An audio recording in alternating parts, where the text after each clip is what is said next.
Hi, this is Kitty Boitnott of Boitnott Coaching, or Kitty at careermakeover.coachesconsole.com. I want to speak just briefly today about the importance of proper planning.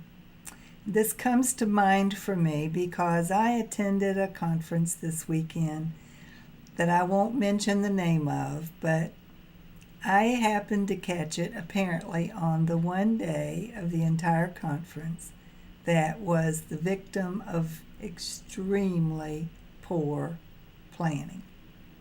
Now, I gather from my colleagues that this is not typical for this particular organization, so I will, in fact, give them the benefit of the doubt.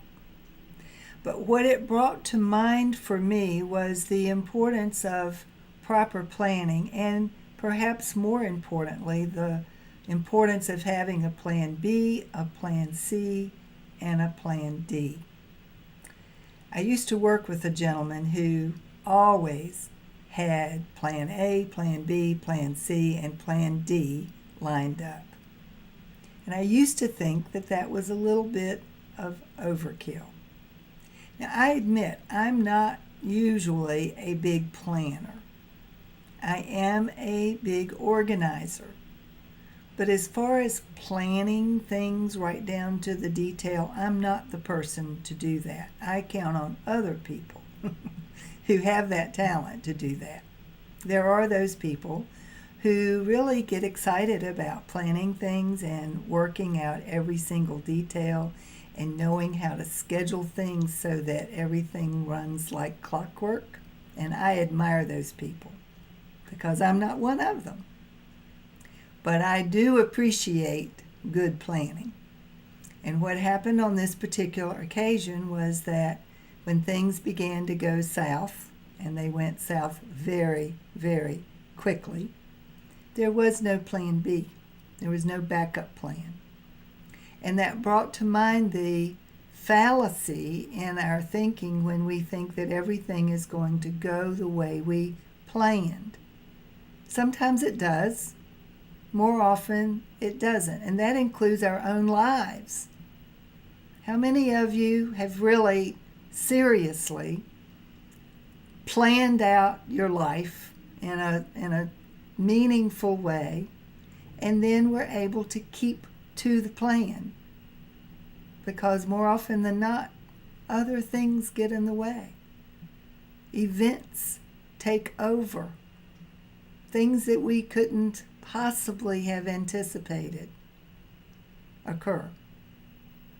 And so we can't always be dependent on plan A.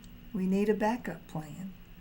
Or at least we need to be able to adjust appropriately. And what happened at this particular conference was, because there was no plan B, there was a mess on their hands, and they didn't know how to get their way out of it. And for me, it affected my entire assessment of the organization, and it shouldn't have. It should not have been that bad that it would affect the way I held this particular organization in my personal esteem.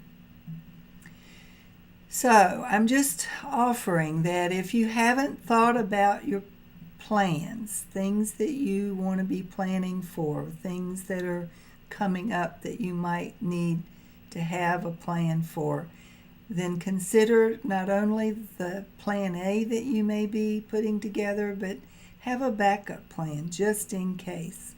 Because Murphy's Law is very often at play, and that is, whatever can go wrong will. And you won't be caught short if you've made arrangements so that you have a backup plan, a plan B or a plan C. So that's my thought for today. Plan and plan some more. Whether it's your life, your career, your vacation, your holiday, whatever it is for you, plan and then have a backup plan just in case. I'm Kitty Boitnott of Boitnott Coaching, or Kitty at careermakeover.coachesconsole.com. Until next time, Have a great day.